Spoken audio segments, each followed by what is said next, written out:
Alors, bonjour, Monsieur Mohamed Yargit, conseiller du ministre du Pétrole, des Mines, de l'Énergie en Mauritanie. Oui, bonjour. Alors, je voulais juste savoir votre participation, concernant votre participation aujourd'hui à l'exposition sur le show MENA 2022 et vos recommandations. Merci pour ma participation aujourd'hui dans le panel. Elle parlait essentiellement de la situation des énergies renouvelables, de l'énergie d'une manière générale, de l'électricité en Mauritanie et nos ambitions dans le développement de l'hydrogène vert. Sur le premier point des énergies renouvelables, nous sommes, comme j'ai dit, on est un pays extrêmement vaste. On est dans 1 30 000 km² pour une population qui ne dépasse pas 4 millions.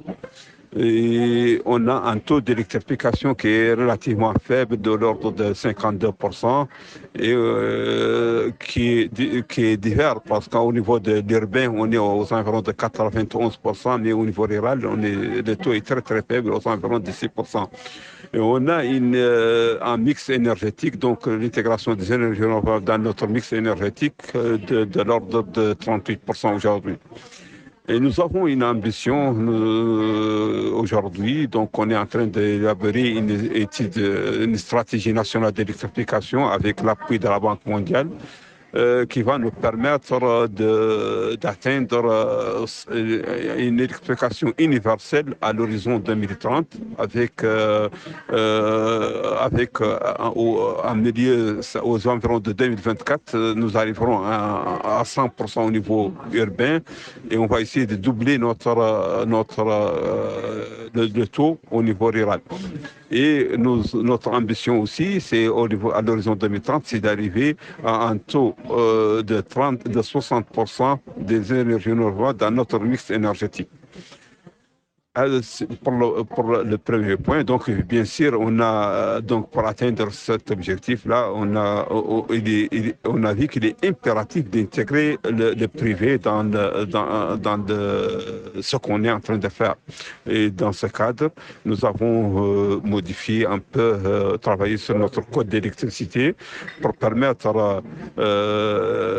l'ouverture de la participation du privé dans le développement de l'électricité et surtout intégrer les énergies renouvelables et l'électrification rurale dans notre code. Et on a fait un autre code pour le partenariat public-privé, donc qui encourage un peu la participation des énergies des privés dans le développement surtout la création de centrales de production en IPP. Ça, c'est pour le premier point. Pour le deuxième point, le développement de l'hydrogène vert.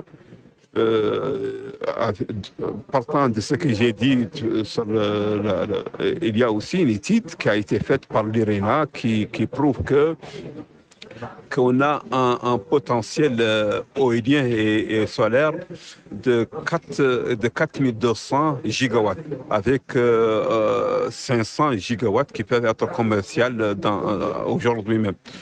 Et un bureau d'études d'ingénierie qui nous a fait une étude qui a prouvé que le coût de l'hydrogène vert sera aux environs de 2030 en Mauritanie à 1,2 $ le kilogramme.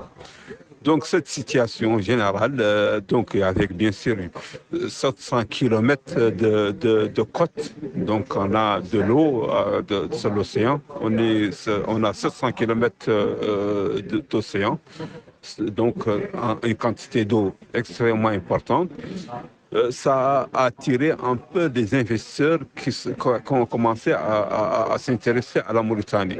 Et c'est pour cela qu'on a déjà fait deux mémorandums d'entente, un pour un projet Aman avec CWP pour un investissement de 40 milliards de dollars.